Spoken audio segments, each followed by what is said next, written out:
Hey guys, first thing I wanted to go over this morning was the market's reaction to Biden's proposed stimulus package of almost $2 trillion. We talked about that yesterday. It was actually about 1.9 billion, trillion, but I think it's just a rounding error to get up to 2 trillion. So I'm not sure why this highlight. Oh, there it works. Okay. Let me go ahead and highlight the section I wanted to highlight. We're going to discuss that in a moment.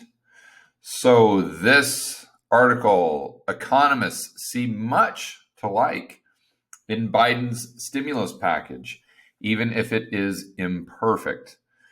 So, first couple things I wanted to point out is the plan includes $1,400 checks to millions of American households. Excuse me. We talked about that yesterday. One thing we did not talk about, which I did not realize, is it also raises the federal minimum wage to $15 an hour from $7.25. So you're increasing it by over 100%. More on that later. And it expands unemployment benefits. The package would also devote $400 billion to speed cerveza sickness vaccinations and school reopenings. I'm not sure why they need money to open schools. And about $140 billion mainly to aid the hardest hit small businesses, which my guess, and this is just a guess, according to the Biden administration, would be based on not necessarily the hardest hit small businesses, but the color of the business owner's skin. And I hate to say that, but I think that's kind of the reality with the Biden administration. You may think that's right. You may think that's wrong. Not up to me to decide. And if you feel either of those, if you have either of those opinions, hey, listen, I respect that, but I think that I'm not here to pass judgment. I'm here to say that it is what it is, and in my opinion, that's how they're going to define the hardest hit small businesses, right or wrong.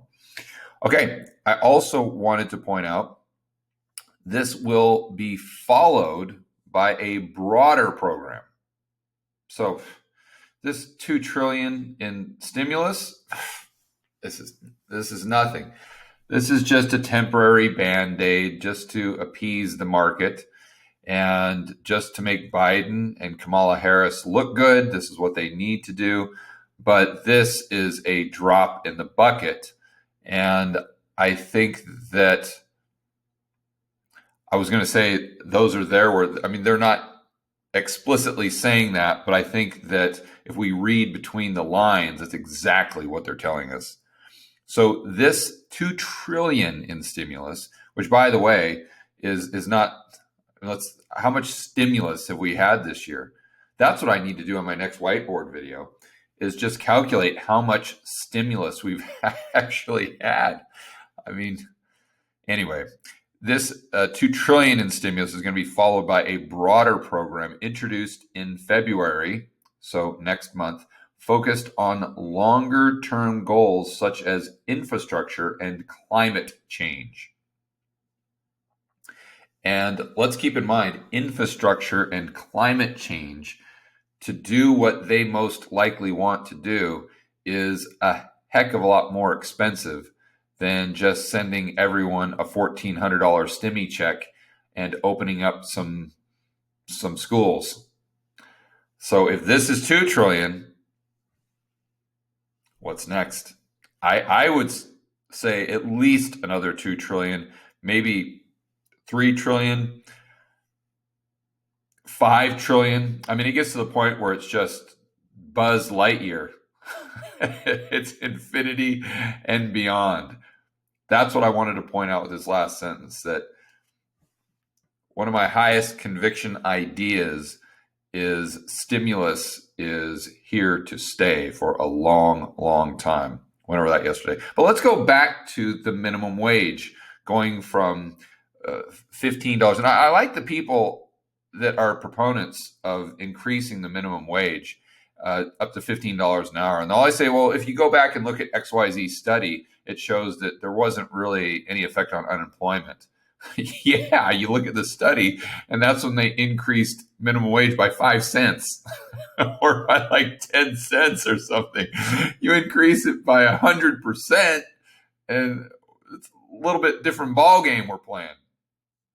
And I'd also like to point out down below here, they have a chart of the most recent job losses. And let me reduce the size of my bobblehead and kind of get over here, maybe out of the way. So as you guys know, probably watching that last video I did, or not the last one, but the one I did yesterday about the jobs numbers, terrible. The initial claims went up to 965,000. And of course, the market was up on that news. But they kind of take a deeper dive into the numbers. And you can see the hardest hit industry was leisure and hospitality. And I'm not sure. Actually, I take that back. I don't know if this is a deep dive into that specific stat. Hospitality, jobless. Yeah, I'm not sure how is this just broad December? I'm not sure where they're getting this, but I don't think it's initial claims because this would not add up to a loss of 965,000. But my point is the hardest hit industry is leisure and hospitality. Well, what is leisure and hospitality? What does that include? Well, one of the main components is food and restaurants, bars, cafes. And who do you think has the highest percentage of minimum wage workers? Leisure and hospitality. So this industry is getting hammered by the cerveza sickness. And remember, a lot of these businesses, I would argue probably most of the businesses, are not coming back. They're gone. And it's not this V-shaped recovery. It's an L-shaped recovery in the real economy. The rest is just smoke and mirrors because of stimulus, which over the long run, of course, will be making the economy worse through distortions and misallocations of resources. So that's what I wanted to point out here is Biden is going to be really pushing this $15 minimum wage at a time when the businesses most affected by an increase in minimum wage are really, really struggling. So that's just, I think, going to be a knockout blow to a lot of them. And, you can be in favor of a higher minimum wage. That's your decision. But when rubber meets the road, we have to understand that if you bump that thing up to $15 an hour, you're going to be losing a significant amount of jobs. And if you don't lose the jobs, then you're just going to get higher prices. Because if you look at the margins for businesses who employ a lot of minimum wage workers, the margins are like 4 or 5%. So if you have a 5% margin and 40% of your expenses are payroll, you can't just double your payroll. You're out of business instantly. So I think a lot of people that argue for a $15 minimum wage don't really look at the P&L and of these businesses that are affected, and they don't really think through their actual margins. Or if they did, they'd come to the conclusion, makes it blatantly obvious, that there's not enough wiggle room in the profit that's going to the entrepreneur for this higher minimum wage, and it's going to be taken out of two places, or it's going to be seen in one of two places, either fewer jobs or higher prices. Now, the thing that I really wanted to point out with this video is the market's reaction. So we're coming out with a $2 trillion stimulus package. The market should skyrocket as a result, especially knowing that a lot of the people that have set up Robinhood accounts are getting another $1,400 in stimmies. But if we look at the market reaction, we can see that it's actually down for the day. So, and I'm looking at the S&P 500 here, down by 0.53% so far. We'll see where the market closes. But my point is, even on a $2 trillion stimulus package, the market is saying, it's not good enough. We want more stimulus. We want more fiscal spending. We want more government deficits. We want more debt. That's what the market is saying. And let's go back to March. I don't know if you guys were watching my videos back then, but my hypothesis was we went from a Fed put to a government put. Because in March, when the market was really crashing, the Fed came out and just threw everything at it. They said, we're going to do QE infinity. We're going to commit to $1 trillion a day in the repo market.